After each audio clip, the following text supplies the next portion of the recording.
Está no ar, Programa Tesla Brasil, com Roberto Saldo.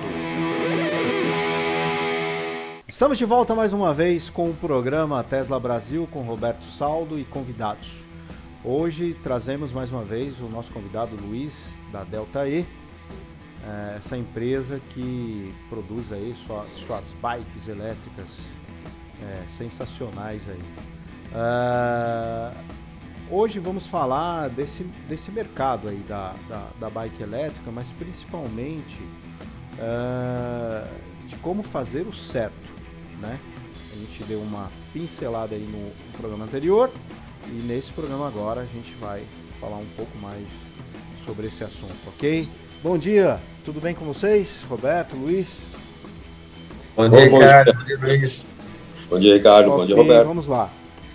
Bom, de cara, assim, o Roberto já deixou claro aí no programa anterior, né, Roberto, que a sua especialidade maior, inclusive nos seus cursos, é conversão de motos e veículos. E que o especialista no assunto, por isso é o nosso convidado especial aí em bike é o Luiz, né? Mas eu gostaria de saber de vocês qual seria a melhor forma hoje.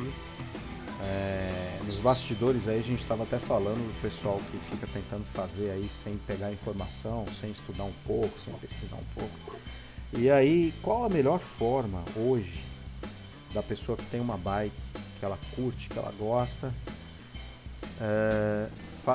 colocar o motor elétrico? A gente não pode, ou a gente pode dizer fazer uma conversão, Luiz, a gente pode dizer fazer uma conversão?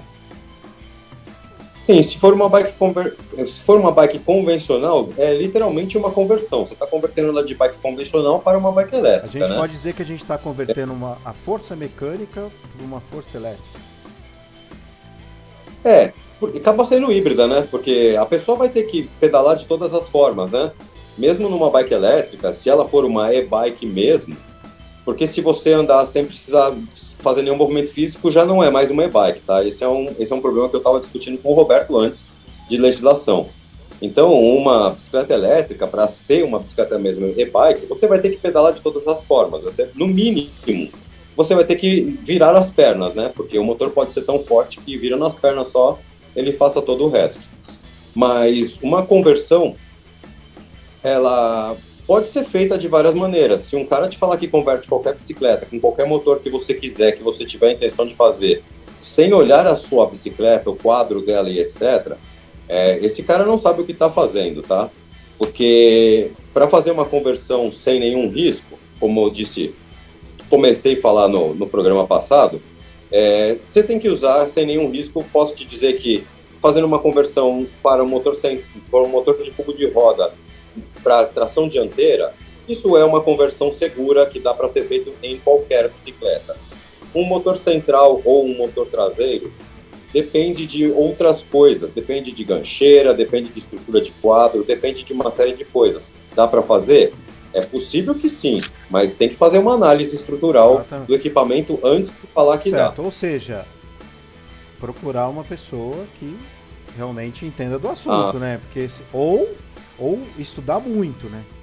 Estudar muito sobre o assunto, senão o que parece barato sai caro pra caramba, tá?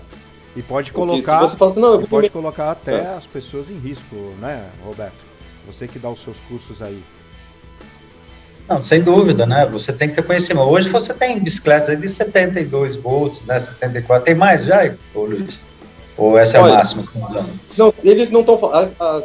As super bicicletas, como eu chamo, né, que são as Stealth Bombers, que são de 3, 5 e 8 mil watts, elas usam 60 ou 72 volts. Só que elas nem parecem mais bicicletas, né? Porque os motores são tão fortes, que eles têm que usar a estrutura de moto. Elas parecem pequenas motos de motocross com pedal. Elas já nem parecem, mas não tem mais cara de bicicleta. E aceleram em velocidades absurdas que chegam a 100 km por hora, né? Ou seja... Isso. Então, aí você tem o risco, né? A pessoa que não tem experiência, não está acostumada a fazer uma conversão ou não está acostumado a mexer com parte elétrica, corre o risco de um curto-circuito, né? É muita corrente ali, né? Então você vai se queimar, pode ser que você não morra eletrocutado com 72 volts, mas com certeza, a não ser que você tenha um marca-passo, mas com certeza um curto-circuito pode te queimar, pode te machucar, né?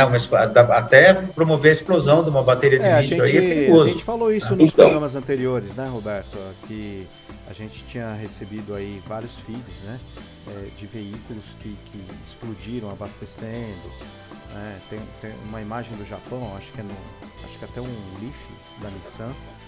O cara pôs lá para abastecer na tomada, lá na carga rápida lá deles, que eles têm lá, saiu do carro e tal, não sei o que, daqui a pouco o banco tava lá em cima. O negócio explodiu. Mas por que isso? Não é porque a carga estava muito rápida. Sim, eu entendo. Porque o carro não foi dimensionado para isso. Sim. Ou ele teve algum defeito mecânico ou elétrico ali. Por exemplo, ventiladores da bateria ou o sistema de abastecimento, o carregador, porque o carregador, para quem não sabe, né, do veículo elétrico, ele está dentro do carro, não é aquele dispenser que está lá fora. Né? Você vê nas estradas, no estacionamento, no shopping, aquilo lá é um dispenser que tem que dar a carga necessária para o seu carregador, que está dentro do carro, carregar o teu carro. Então, se esse carregador deu algum problema, ele pode estragar a bateria, com certeza. No caso da bike elétrica, Luiz, usa-se esses carregadores ou em casa mesmo? Esses carregadores de pista, esses carregadores de pista. Mas não muda muito do que o Roberto estava falando, tá? Aqui, nós exigimos algumas coisas, porque a bateria de lítio, ela é importada, né? Todas as baterias de lítio são importadas. O cara fala que fabrica aqui, mas ele traz a célula de lítio de fora. Isso pode ser um problema. Uma das exigências nossas é que ela tenha duplo corte, tá? Para não acontecer isso que o Roberto acabou de mencionar. Quando a bateria dá carga cheia, ela tem o BMS, que é o gerenciador de distribuição de carga dentro do banco de baterias lá, que ele corta a entrada de energia. E o carregador faz a mesma coisa também, então ela tem um duplo corte. Porque se você continuar alimentando a bateria continuamente sem parar, ela começa a gerar um aquecimento, e quando você escuta o primeiro estalo, como outros vídeos que você vê em YouTube, etc., o primeiro estalo é só o início de uma reação em cadeia. Daí para frente, você tem um incêndio que não existe agente extintor. Então, essa é uma coisa muito importante que o Roberto estava falando, sobre a bateria e os problemas que podem ocorrer nela. É uma coisa que as pessoas têm que se preocupar, tá? Se você deixar uma bateria carregando que não tenha sistemas de segurança para a recarga dela, você corre o risco de ter um incêndio dentro de casa. Ok.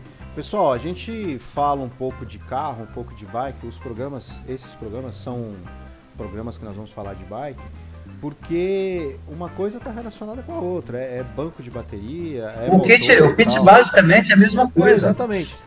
Porque às vezes as pessoas me perguntam, você fez um programa de bike, mas você ficou falando de carro, mas a relação é a mesma, né? Não muda muito. Inclusive, eu queria aproveitar esse gancho do Luiz e perguntar para o Roberto. É por isso que tem aqueles carregadores que eles chamam, né? Que faz a carga rápida, mas ele carrega só 60% do seu banco.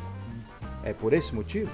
Para que não haja uma sobrecarga? Então, isso é tudo dimensionado, né? Tudo isso é cálculo. Vai depender da velocidade de carga e a temperatura da sua bateria. Então, se você tiver uma velocidade de carga grande o suficiente para aquecer sua bateria, você não pode carregar ela inteira. Você corre o risco dela queimar antes de você terminar de carregar. Então, normalmente, o que o fabricante faz? A Tesla faz isso. Né? Você vai carregar durante 20 minutos, aí ele corta o carregamento e você tem 40, 60, 80, dependendo do carro que você está abastecendo, para andar, 40% da bateria para andar. Então, é dimensionamento. Tá? Isso é uma coisa que você aprende quando você vai fazer um curso sobre o assunto, sobre baterias e sobre conversão de veículos elétricos. E a relação no caso de bike, né? A relação de ficar mais em conta para o consumidor final ou ficar mais caro, é a mesma relação que você já falou, né, Luiz? É assim, o que o cara quer, né? Se o cara quer um negócio que... Isso é muito relativo. Olha só, se você fizer uma conversão mal feita, ela é cara. Seja ela o preço que for. Perfeito. Justamente. É porque nós estamos vindo falando de coisas mal feitas, mas estou dizendo, mesmo o cara procurando uma empresa como a do Luiz, que é especializada no assunto e tudo mais, mas o cara chega e fala assim, cara, mas eu não posso gastar muito, né? Então, depende muito do que o cara quer, né? Se o cara quer andar muito, ou ter uma autonomia muito grande, alguma coisa assim, fica mais caro. Se o cara quiser andar o suficiente para ele ter um descanso de perna e um motor mais fraco, um banco de bateria menor, vai ficar mais barato, não é isso? Ou estou enganado? Sem dúvida. Banco de bateria é o mais caro, né, Luiz? É a peça mais cara de qualquer bicicleta elétrica, é sempre a bateria, sempre. Uma bateria custa mais caro do que um kit elétrico completo. É o que acontece, quando você pega um motor de maior potência, a bateria é de maior potência. Você quer mais autonomia, a bateria é maior. Isso é importante Então, para as pessoas que não têm noção do que estão fazendo, né? Desse mercado que está tão em evidência, né? Porque é o que eu falo pro Roberto, é um mercado que está crescendo exponencialmente, muito rápido. E vai ter uma hora vai chegar que vai ter uma explosão, assim, todas as pessoas querem saber alguma coisa sobre o assunto. Então é interessante. E tem as pessoas que... Oi, perdão, desculpa cortar. Ricardo, e tem as pessoas que querem ter... Vocês fiquem à vontade, a gente está no bate-papo, fica à vontade. Tá. E tem as pessoas que querem ter supermotores, motores de 500, de 800, de 1000 watts, de 1500 watts, e não querem gastar com a bateria, você não quer a peça mais cara. Aí você tem um outro problema, a bateria dura meses. E depois, ela funciona? Claro que funciona. Mas você estressa tanto o lítio que ele esgota rápido, fora a queima do gerenciador interno da bateria e todas essas coisas, né?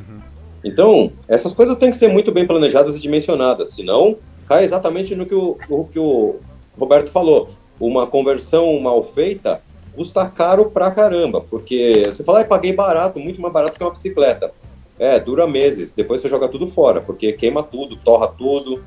Não funciona direito se for mal feito, tá? A conversão de 250 watts mal feita é muito mais cara do que uma de 800. Bem feito. De 1000, sem dúvida. 2000 watts. Ok. Sem dúvida. Pessoal, acho que a gente... E uma coisa bastante interessante nesse mundo de bicicleta elétrica é que a gente está percebendo que as bicicletas elétricas feitas no Brasil, por conta da garantia, né? Feitas no Brasil estão tendo muito mais saída, né? Ou montadas no Brasil, está tendo muito mais saída do que as que vêm já pronto de fora. Certo, perfeito. Pessoal, acho que se vocês quiserem fazer mais algum comentário sobre essa coisa de custo-benefício, de tecnologia certa, correta ou incorreta, fiquem à vontade. Para mim, eu acho que hoje esse programa foi bem direcionado por vocês, principalmente, que são os especialistas sobre o assunto, no sentido de custo-benefício e tecnologia, né? Eu queria fazer só um alerta ao consumidor, viu, Ricardo? O cara que está procurando uma bike elétrica, ele tem que se preocupar com duas coisas principalmente. Com o tempo de garantia que o vendedor está dizendo para ele que dá, isso é muito importante, porque quem não dá muito tempo de garantia não tem certeza exatamente do que ele está vendendo. E assistência técnica, tá? Isso é fundamental, porque eu recebo muitas ligações de clientes que falam assim, você dá assistência técnica? Eu falei assim, não, eu só faço da minha marca, tá? Porque as pessoas vendem, depois sai do período de garantia de 3 meses, de 6 meses, que são garantias pequenas, e não tem quem conserte a bicicleta. Então, às vezes, uma bicicleta de R$4.500 é muito mais caro do que uma bicicleta de 8 ou 9 mil, porque a de 8 ou 9 mil, que tem um ano de garantia, você não vai ter problema. A de 4,5 você joga fora ela depois de algum tempo, porque não tem quem conserte, não tem quem faça nada. Certo. Essa é um alerta importante para o consumidor, tá? Perfeito. A gente falou sobre... Um aspecto interessante também, pessoal, no aqui... carro da Tesla, né, Roberto? Sobre esse negócio de garantia e tal, assistência técnica. Exatamente. Um aspecto importante também para você falar de bike, né, é que hoje muita gente acha, né, e é um pensamento, eu acho, da gente também, inicial, de que a gente quer um veículo elétrico para economizar. Na verdade, também. Mas, no fundo, a gente quer ser autossuficiente, a gente não quer mais pagar imposto de gasolina para abastecer. Isso acontece com os carros, acontece com as motos, e assim, é uma oportunidade para quem não tem dinheiro para comprar um carro, uma moto, compra uma bicicleta, você já vai entender isso muito forte, principalmente se tiver um painel solar em casa, né, e puder carregar a sua bicicleta com um painel solar, vai ser fantástico. Sim. Você já vai começar a ter esse sentimento.